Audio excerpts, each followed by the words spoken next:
Assalamualaikum warahmatullahi wabarakatuh.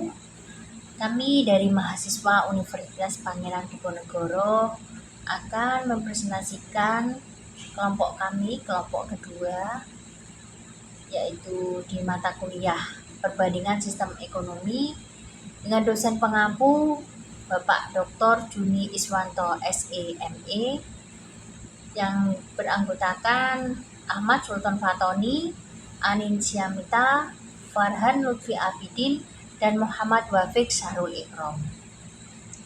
Di sini kami akan membahas tentang ekonomi politik. Apa sih sebenarnya definisi ekonomi politik?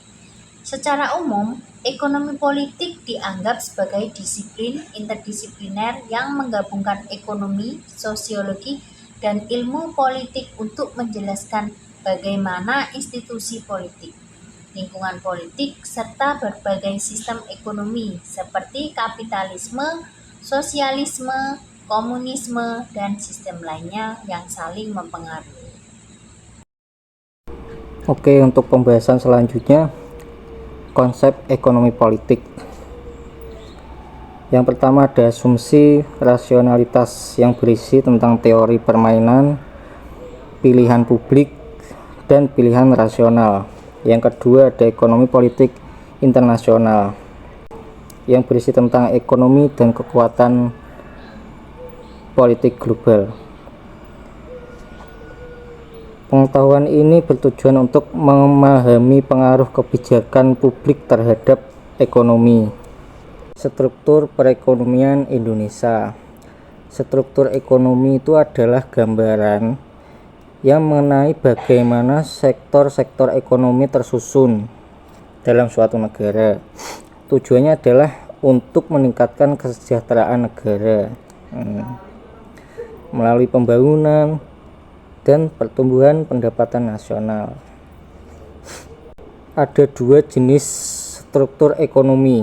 Yang pertama struktur agraris dan yang kedua adalah struktur industri. Nah, struktur agraris itu di mana masyarakat Indonesia berdominasi pada sektor pertanian.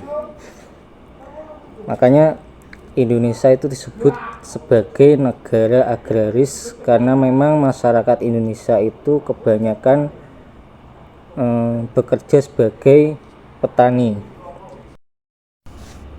Nah, yang kedua dari sektor industri, di mana sektor industri ini mendominasi perekonomian yang ada di Indonesia karena dapat memberikan kontribusi besar terhadap produk nasional serta pertumbuhan ekonomi.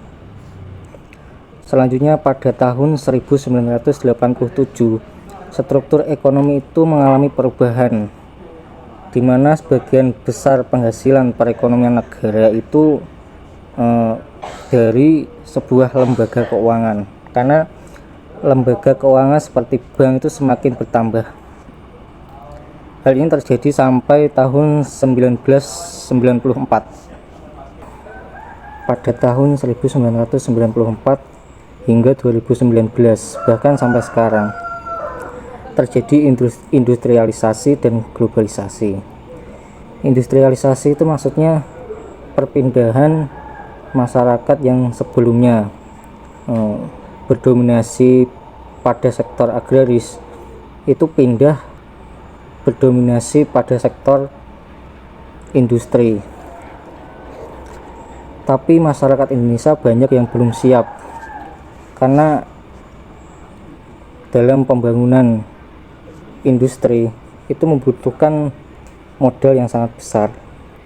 Jadi banyak masyarakat Indonesia yang masih menjadi penonton. Makanya bertambahlah sebuah tantangan seperti pengangguran, kemiskinan, ketimpangan, kesiapan masyarakat di era globalisasi.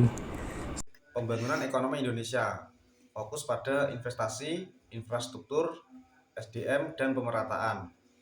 Program Pelita 1-6 atau era Orde Baru. Desentralisasi ekonomi memperkuat daerah. Selanjutnya, 3 paham sistem ekonomi. Sistem ekonomi dunia. Yang pertama yaitu kapitalisme, pasar bebas dan kepemilikan pribadi. Yang kedua sosialisme, pemerataan dan kontrol negara. Yang ketiga komunisme, Sumber daya dikendalikan pemerintah. Revolusi industri dan dinamisme ekonomi. 1. Mengubah sistem ekonomi global. 2. Dampak urbanisasi, eksploitasi tenaga kerja, dan polisi.